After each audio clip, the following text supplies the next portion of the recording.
Hello बच्चों, कैसे हैं आप लोग। सबसे पहले तो आप सभी का बहुत बहुत स्वागत है यूथ इंजीनियर्स एकेडमी के यूट्यूब प्लेटफॉर्म पर।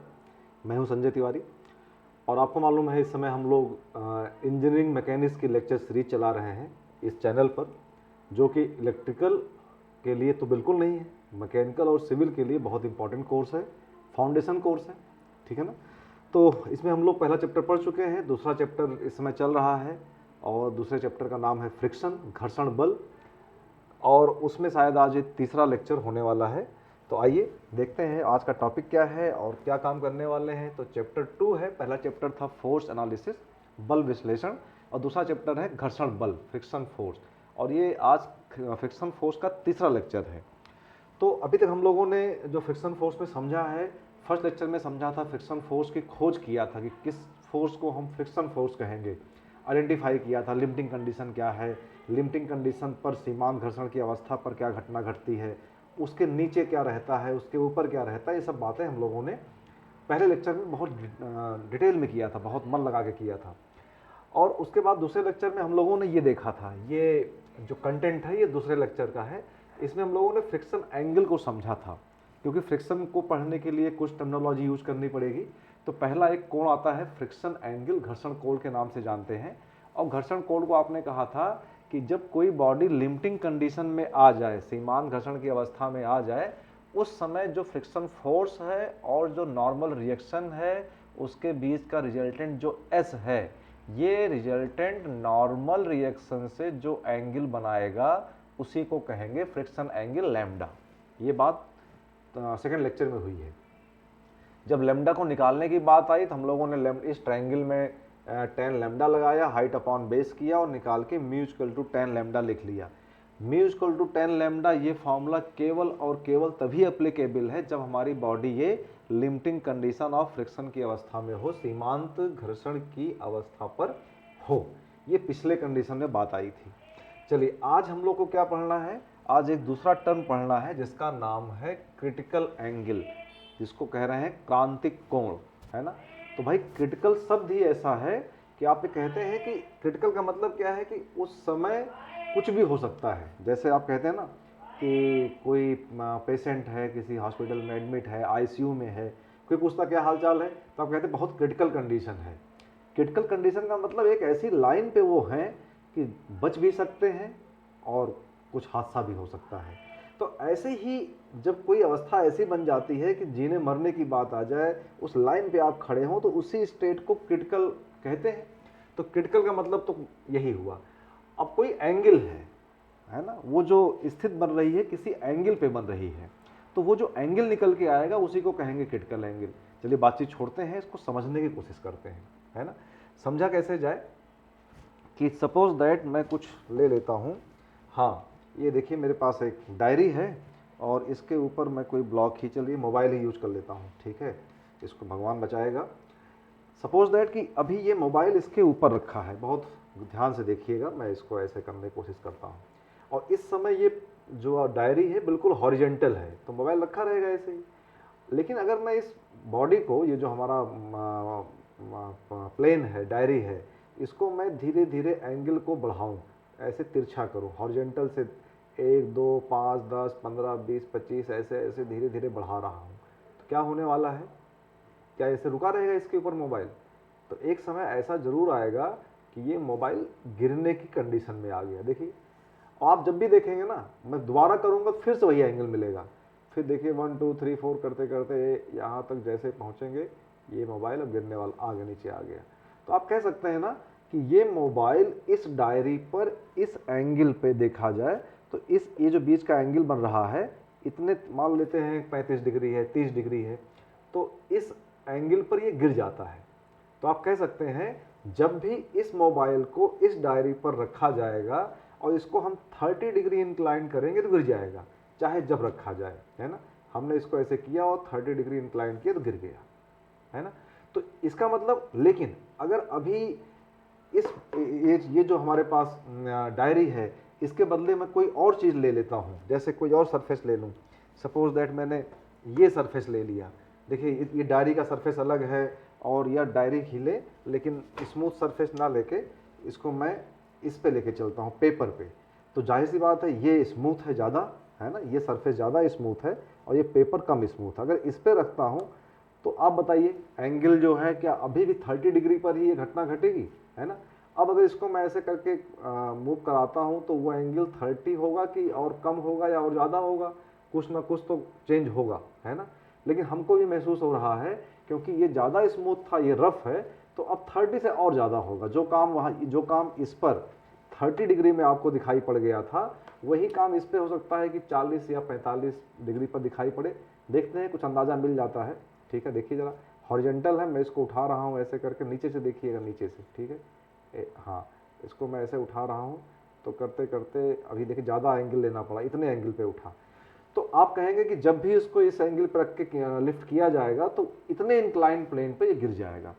तो यहाँ से एक बात है समझ में आई कि किसी भी प्लेन का, कोई भी प्लेन हमारे पास है, अगर उसको इंक्लाइन करें तो ये जो इंक्लिनेशन एंगल है, ये जो बीच का आपको इंक्लिनेशन एंगल दिख रहा है, वो एंगल जिस पे इस पर रखी हुई बॉडी अपने ही वेट से नीचे आने लगे नहीं, आने वाली हो जाए, जस्ट मूव कंडीशन में आ जाए, तो उस एंगल को, उस इंक्लाइन प्लेन के एंगल को हम क्या कहेंगे? Critical angle. क्रिटिकल का मतलब कोई खास घटना घटने वाली। खास घटना क्या घटी?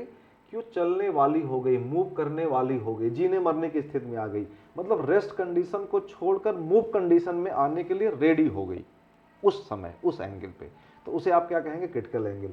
आइए जरा इसी बात को समझ के निकाला जाए कि किसी बॉडी के लिए क्रिटिकल एंगल कितना हो सकता है।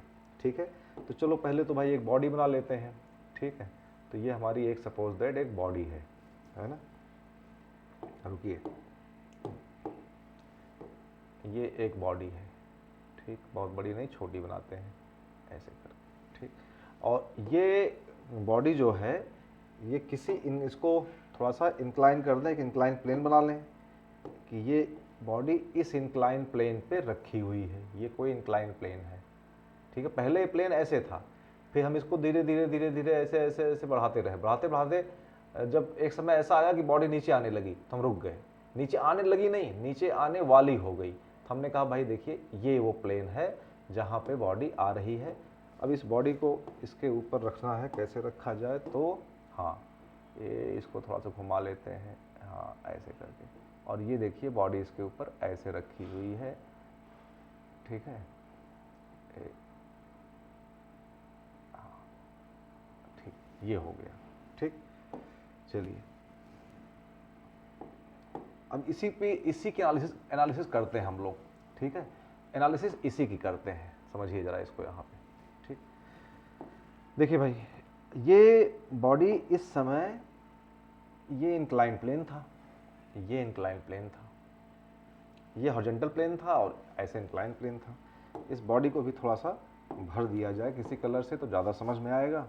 फिल कर देते हैं इस कलर से। ठीक है, अब बात क्लियर हो गई। ठीक, तो ये जो एंगल है, पहले ये कैसे था? फिर से डायरी ले लेते हैं। ये पहले ऐसे करके था, इस टाइप से था, फिर इसको हमने बॉडी इसके ऊपर रखा था, यही बॉडी जो मोबाइल है, समझिए ये बॉडी इसके ऊपर रखी है, इसको मैं ऐसे ऐसे मूव करते करते ले जा रहा हूँ, और बढ़ते बढ़ते बढ़ते जब एक एंगल ऐसा आया, ये बस इसी कंडीशन में इसको रोक दिया गया, नीचे नहीं आया, नीचे आने वाली हो गई। उस समय ये जो एंगल बनता हुआ आपको दिखाई पड़ रहा है, ये जो एंगल आपको बनता हुआ दिखाई पड़ रहा है, इसी एंगल को कह रहे हैं अल्फा, क्रिटिकल एंगल, और इसी को हमें निकालना भी है। ठीक है ना, तो हमें अल्फा निकालना है, जबकि हमें मालूम क्या क्या है? एक तो ये मालूम है कि इस बॉडी का वेट क्या है ना, हमेशा पता हो, तौल लेंगे, मालूम चल जाएगा। दूसरा ये मालूम है कि इस बॉडी का जो नीचे वाला सरफेस है और ये जो प्लेन है, इसके बीच में फ्रिक्शन कॉफिशिएंट क्या है, घर्षण गुणांक क्या है, ये भी हमें मालूम है ना। और ये तो हमारे पास फिक्स है ही है, प्लेन तो फर्श तो है ही है ये। ठीक है, ऐसे यहाँ भी है। ठीक, चलिए, तो इतनी बात समझ में आ गई। अब हमें यही अल्फा एंगल निकालना है, कितना होगा। ठीक है, कुछ ज्योमेट्री का मैं काम करना पड़ेगा, तो जरा ज्योमेट्री का काम पहले खत्म कर लें। कुछ फोर्सेस दिखाने पड़ेंगे, बॉडी के बीडी बनानी पड़ेगी, तो बीडी के लिए हमें लाइन चाहिए। एक तो दिखाई पड़ रहा है कि बॉडी और प्लेन के बीच में नॉर्मल रिएक्शन होगी जो इस प्लेन के 90 पर होगी, तो एक लाइन का ऐसे 90 डिग्री पे बनना तो बहुत जरूरी है, ऐसे और ध्यान ये रखना है कि ये प्लेन के 90 डिग्री पे हो, ये एंगल आपको 90 मिलना चाहिए। दूसरा क्या होगा, इस बॉडी का एक वेट भी काम करेगा, वेट इसके सेंटर पे लगेगा, नीचे काम करेगा, बिल्कुल वर्टिकल काम करेगा। इसका मतलब एक लाइन ये बनना जरूरी है जो इसके सेंटर ऑफ ग्रेविटी से गुजरे और हॉरिजॉन्टल से 90 डिग्री पर हो। ठीक है, हॉरिजॉन्टल से 90 डिग्री पर हो, तो एक लाइन ये हो गई। दूसरी कहानी क्या है कि जो फ्रिक्शन फोर्सेज काम करेंगे, देखिए फ्रिक्शन फोर्स के बारे में फिर कह दूं, friction force centre of gravity में काम नहीं करता है, ये तो बात पक्की है। फ्रिक्शन फोर्स काम करता है इस सरफेस के नीचे, है ना, मतलब जो हमारे पास ये जो बॉडी है, ये एक अगर हम इसको बना के दिखाना चाहे आपको कि फ्रिक्शन फोर्स कहाँ काम करता है, तो आप कहेंगे भैया फ्रिक्शन फोर्स अगर ये बॉडी है और ये प्लेन है तो फ्रिक्शन फोर्स कहाँ काम करेगा, फ्रिक्शन फोर्स इस लाइन पे काम करेगा। बॉडी के ऊपर देखेंगे तो इस लाइन पे काम करेगा और प्लेन पे देखेंगे तो यहाँ काम करेगा। दोनों पे इक्वल होगा और अपोजिट होगा। अगर इस पे फ्रिक्शन फोर्स इधर होगा तो इस पे फ्रिक्शन फोर्स इधर होगा, दोनों की वैल्यू क्या होगी, F होगी। ऐसी बात है ना। ठीक है, तो फ्रिक्शन फोर्स काम तो करेगा सरफेस पे, लेकिन सुविधा के लिए क्योंकि बॉडी की हाइट बहुत कम मान रहे हैं, इसको हम यही मानेंगे कि इसी सेंटर पे ही फ्रिक्शन फोर्स काम कर रहा है। इसका मतलब एक लाइन फ्रिक्शन फोर्स के लिए भी खींच देते हैं, है ना, तो ज़्यादा आसान दिखाई पड़ेगा। तो ये लाइन हमारी जा रही है फ्रिक्शन फोर्स के लिए, इस पर हम फ्रिक्शन फोर्सेस दिखाएंगे। ठीक है ना। चलिए, तो अब ज़रा थोड़ा सा क्लीन हो जाए, ये फालतू का लिख लिया गया है, इसको हटा दिया जाए। ठीक, जाइए। ठीक है, तो अब हम लोग काम करते हैं इसमें। जो एबीडी बनाए, एबीडी किसकी बन रही है, इस ब्लॉक की, सारे फोर्स इसी के होंगे। वेट किसका है, ब्लॉक का। ठीक है, वेट किसका है, ब्लॉक का। तो ब्लॉक का वेट कहाँ काम कर रहा है, सीधे नीचे की तरफ डाउनवर्ड, ये हुआ ब्लॉक का वेट। ठीक है, रिएक्शन कहाँ काम करेगी, तो रिएक्शन हमेशा प्लेन के परपेंडिकुलर काम करेगी। अगर ब्लॉक पे देखा जाए तो ये रिएक्शन ऐसे दिखाई पड़ेगी, दिखाई पड़ रही ना आपको, और इस रिएक्शन का नाम होगा आर। ठीक है, जो कि इस प्लेन के 90 पे होगी, यहाँ से ये एंगल 90 होगा। ठीक है, अच्छा अब जरा बात करें कि इस बॉडी में इच्छा है, क्या है, टेंडेंसी ऑफ मोशन किधर है, किधर जाने की ये इच्छा रखता है। तो आप कहेंगे इस बॉडी में जाने की इच्छा किस तरफ है, इधर जाने की इच्छा होगी। जब प्लेन को उठाएंगे तो बॉडी ऊपर थोड़ी जाएगी, टेंडेंसी होगी, नीचे जाएगी नहीं, जाने वाली होगी। तो जाने वाली किधर होगी, नीचे की तरफ होगी, है ना। तो इसमें जो बॉडी का जो मोशन है वो मोशन इस दिशा में होने की बात हो रही है ना। मोशन होगी तो इस दिशा में होगी, इच्छा है तो भी इसी दिशा में है। टेंडेंसी, इच्छा का मतलब टेंडेंसी ऑफ मोशन। ठीक है ना।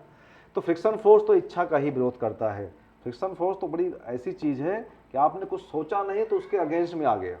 ठीक है, अब फ्रिक्शन फोर्स हमेशा क्या करता है, मोशन का अपोज करता है। तो क्योंकि बॉडी लिमिटिंग कंडीशन में है तो इस पर फ्रिक्शन फोर्स की वैल्यू मैक्सिमम होगी, और मैक्सिमम कितनी होगी, म्यू आर, है ना। तो फ्रिक्शन फोर्स मोशन की अपोजिट दिशा में, इधर मोशन तो इस तरफ फ्रिक्शन फोर्स F लगेगा। और क्योंकि इस वक्त ये जो हमारी बॉडी है ये लिमिटिंग कंडीशन में है, अभी बात हुई थी ना, हमने प्लेन को इतना उठाया कि गिरने वाला हो गया। अब अगर गिरने वाला हो गया तो बॉडी हमारी लिमिटिंग कंडीशन में आ गई, इसलिए फ्रिक्शन की फोर्स की वैल्यू मैक्सिमम होगी। और मैक्सिमम वैल्यू कितनी होती है तो आप जानते हैं कि म्यू आर होती है। ये हमारी फ्रिक्शन फोर्स की वैल्यू हो गई। इसकी वजह से ये बॉडी हमारी यहाँ पर जस्ट मूव कंडीशन में है, मूव नहीं कर रही है, मतलब अभी भी बॉडी हमारी रेस्ट में है ना। तो अभी भी बॉडी हमारी रेस्ट में है, ध्यान रखिएगा। लिमिटिंग का मतलब होता है कि बॉडी हमारी रेस्ट में है, पिछला लेक्चर देखिएगा। और बॉडी रेस्ट में है तो इस पे हम कंडीशन ऑफ इक्विलिब्रियम तो लगा ही सकते हैं, साम्यावस्था के नियम तो लगा ही सकते हैं, है ना। उसी को लगाने की बात कर रहे हैं। तो ऐसा करते हैं कि सारे फोर्सेस को ये जिस प्लेन पे बॉडी रखी है इसके पैरेलल या परपेंडिकुलर रिजॉल्व कर लें, आसान रहेगा। तो आप देखिए ना, ये फोर्स F तो प्लेन के पैरेलल है, जिस प्लेन पे रखा है उसके समांतर है, R इसके परपेंडिकुलर है, कोई समस्या नहीं, बदमाशी केवल W कर रहा है। तो इसको रिजॉल्व करने की बात करनी है। ठीक है, आइए इसको रिजॉल्व करते हैं। रिजॉल्व करने के लिए पहले तो हमें एंगल चाहिए, कोण। ठीक है, मैं जानना चाह रहा हूँ कि W इस लाइन से परपेंडिकुलर से कितना एंगल बना रहा है, मेरा मकसद ये है जानने का कि भाई ये एंगल कितना है। ठीक है, आइए ध्यान देते हैं थोड़ा सा ज्योमेट्री पे ध्यान दिया जाए। देखिए पहले तो ये ट्रायंगल देखिए जो इस पॉइंट से और इस पॉइंट से बनता दिखाई पड़ रहा है। तो इसमें क्या दिख रहा है कि ये एंगल 90 डिग्री है, ये अल्फा है, और त्रिभुज के तीनों कोणों का योग 180 होता है, 180 होता है।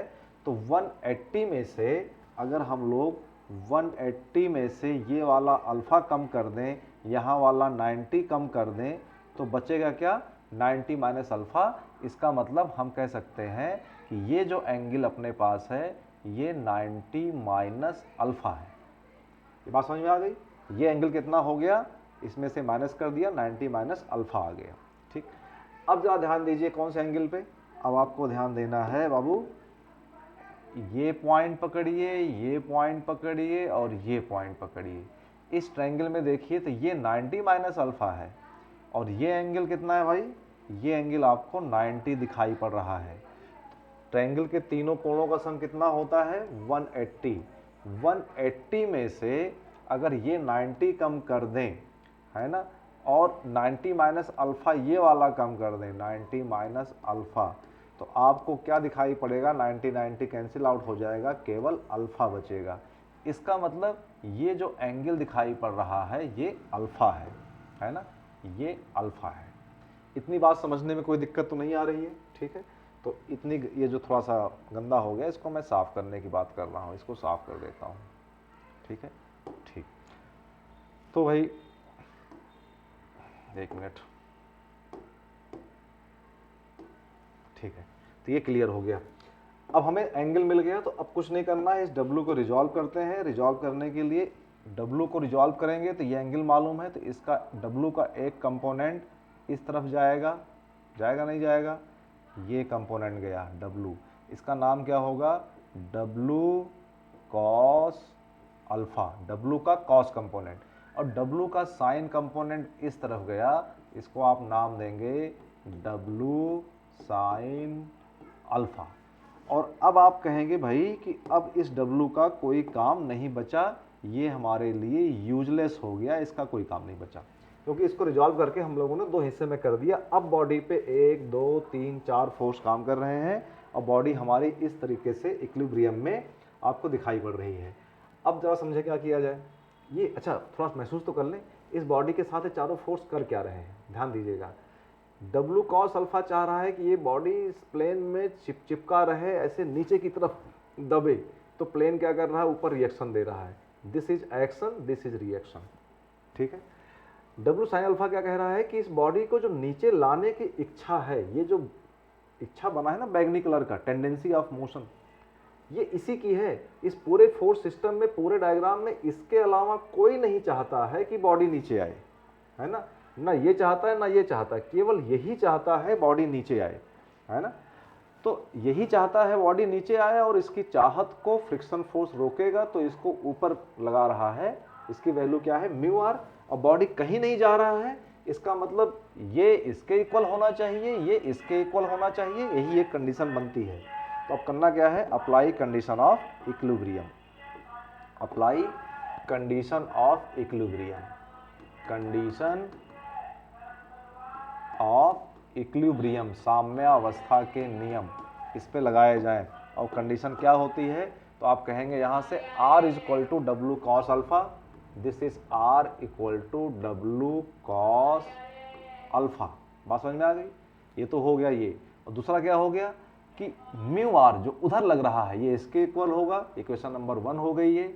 दूसरा है mu R equal to W sine alpha, equation number 2 हो गई। अब करना क्या है, कुछ नहीं करना है, सब काम खत्म हो चुका है। क्या करना देखिए, इस r की वैल्यू को निकाल के यहाँ पे पुट कर दीजिए, तो आपको क्या मिलेगा, आपको मिलेगा म्यू इंटू r की वैल्यू क्या है, w cos alpha is equal to w sine alpha. ठीक है, क्या दिखाई पड़ रहा है, कुछ तो दिख ही रहा है ना कि ये W जो है कैंसिल आउट हो जाएगा, और कॉस अल्फा को अगर इधर ले जाए तो हमें मिलेगा क्या, आप कहेंगे क्या मिलेगा, tan अल्फा, इसको लिख सकते हैं sine alpha divide by cos alpha is equal to mu, और इसको लिख सकते हैं tan alpha, tan alpha is equal to mu.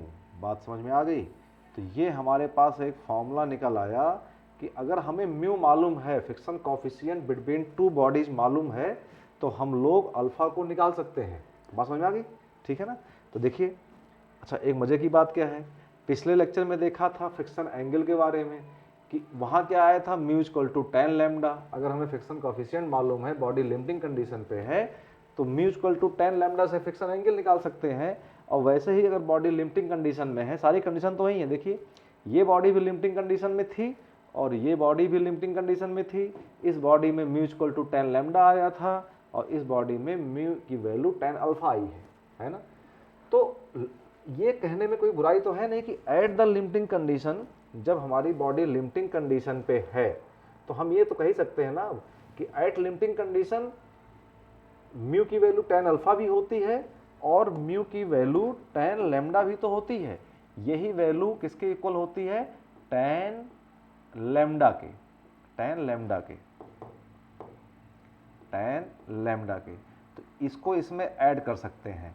आप कह सकते हैं कि at limiting condition mu is equal to tan alpha and mu is equal to tan lambda. ठीक है?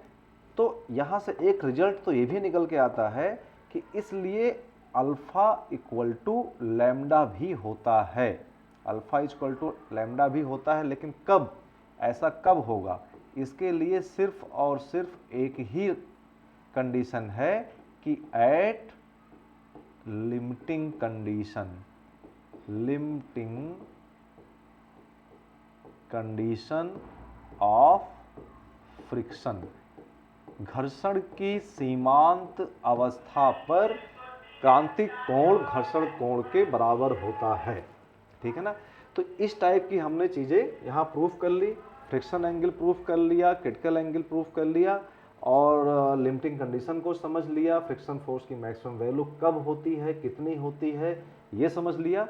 अब आप यकीन मानिए हम लोग न्यूमेरिकल लगाने की कंडीशन में आ चुके हैं। ठीक है? तो अगले लेक्चर में मिलेंगे और वहाँ पे हम लोग कुछ न्यूमेरिकल्स को सॉल्व करेंगे फ्रिक्शन के। फ्रिक्शन बहुत वास्ट एरिया है, आपको फ्रिक्शन का यूज बहुत कुछ देखने को मिलेगा। पहले बात करें कि मैकेनिकल में फ्रिक्शन को हम लोग कहाँ कहाँ पढ़ने वाले हैं। तो जो बच्चे मैकेनिकल के हैं ध्यान रखिएगा, अभी आप पढ़ेंगे एक तो ब्लॉक फ्रिक्शन जो पढ़ रहे हैं इस समय, ब्लॉक आपको ब्लॉक दिखाई पड़ रहा है। दूसरा अभी आप पढ़ेंगे जिसको आप कहेंगे लैडर फ्रिक्शन, सीढ़ी कैसे घर में आप जो लगाते हैं वो सीढ़ी कैसे काम करती है, ये पढ़ना है। फिर पढ़ेंगे बेल्ट फ्रिक्शन। ठीक है?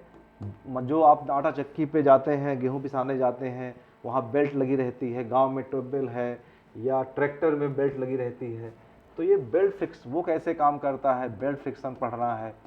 उसके बाद आपको कहते हैं ब्रेक पढ़ना है, गाड़ी में आप ब्रेक लगाते हैं वहाँ का भी फ्रिक्शन का यूटिलाइज है। आप क्लच गाड़ी में यूज करते हैं, है ना, वहाँ फ्रिक्शन का यूटिलाइज है। ठीक है? आप स्क्रू यूज करते हैं, कहीं पर पेंच लगाते हैं, स्क्रू यूज करते हैं, वहाँ फ्रिक्शन का यूटिलाइजेशन है। आप बियरिंग यूज करते हैं, है ना, बेयरिंग यूज करते हैं, वहाँ यूटिलाइजेशन है। आप ये कह सकते हैं कि मैकेनिकल में अगर कहीं भी एक सरफेस दूसरे सरफेस से रगड़ता हुआ, सरकता हुआ चलता है, जहाँ भी रिलेटिव मोशन है, जहाँ भी relative motion between two surfaces की बात होगी, वहाँ पे आपको फ्रिक्शन पढ़ना ही पढ़ना है। तो इसलिए जो बच्चे मैकेनिकल के हैं वो तो बहुत तमीज़ से पढ़े इसको। अच्छा, अब बच्चे जो हमारे सिविल के हैं, है ना, वो क्या करना है उनको? देखिए भाई, जो सिविल के बच्चे हैं वो बनाते क्या है? रोड। वो बनाते हैं रोड। ये उन्होंने रोड बनाई, बहुत अच्छी अच्छी रोडें आजकल बनने लगी हैं। आपके घर के बाहर आरसीसी की रोड है, हाईवे, नेशनल हाईवे, 4 वे, है ना, एक्सप्रेस वे सब बनने लगे हैं। बेहतरीन टाइप की रोड वो लोग बनाने लगे हैं। और ऐसा नहीं है, आप भी बहुत बेहतरीन टाइप की कारें भी बनाने लगे हैं। मान लीजिए आपने एक कार बना लिया, ठीक है, एक बेहतरीन टाइप की कार बना लिया, ये कार है, ठीक है। अल्टीमेटली होना क्या है कि इस कार को चलना तो इसी रोड पे है, चलना तो इसी रोड पे है, और इस रोड पे चलने के लिए इन दोनों के कार का ये पॉइंट, ये कार का गाड़ी से संबंध खाली इतना ही तो है कि इन दोनों पॉइंट पे गाड़ी हमारी टकराएगी, है ना, आपस में कांटेक्ट पे आएगी। तो इसके बीच में फ्रिक्शन होना है, इसके बीच में फ्रिक्शन होना है, ठीक है ना। तो मैकेनिकल वाले ये बनाए और सिविल वाले ये बनाए। अगर दोनों में से किसी ने भी बदमाशी किया तो फिर गाड़ी उस पर स्लिप कर जाएगी, चल नहीं पाएगी, है ना। आप देखिए ना, सिविल के कहते हैं जो बच्चे रोड बनाते हैं, टर्न होता है तो एक तरफ ऊंचा कर देते हैं, क्यों कर देते हैं आपको मालूम है। वैसे ही अगर सपोज दैट इस पे स्मूथ बहुत सड़क बहुत चिकनी बना दें, उस पर टाइल्स बिछा दें, तो गाड़ी कोई भी हो चल ही नहीं पाएगी इसके ऊपर। उन्होंने बहुत रफ भी कर दिया, लेकिन आपका टायर का जो फ्रिक्शन है, टायर के जो ब्लॉक्स होते हैं वो घिस जाते हैं। तो आप क्या कहते हैं कि टायर हमारा घिस गया है, स्मूथ हो गया है, चिकना हो गया है, अब गाड़ी स्लिप कर सकती है ना। तो यहाँ पर फ्रिक्शन का बहुत बड़ा रोल है। तो जो सिविल के बच्चे हमारे हैं, जब वो शायद ट्रांसपोर्टेशन पढ़ते हैं, हाईवे पढ़ते हैं, है ना, तो उन सबको, हाईवे को डिजाइन करने के लिए उन्हें फ्रिक्शन पता होना चाहिए, ठीक है ना। तो इस लिहाज से आपको फ्रिक्शन के बारे में जानकारी होना चाहिए। चलिए, आज का लेक्चर बहुत हो गया, नेक्स्ट लेक्चर में मिलेंगे और फ्रिक्शन के बेहतरीन टाइप न्यूमेरिकल के साथ मिलेंगे। तब तक के लिए पढ़ते रहिए, शुभकामनाएं हैं, मस्त रहिए, खुश रहिए।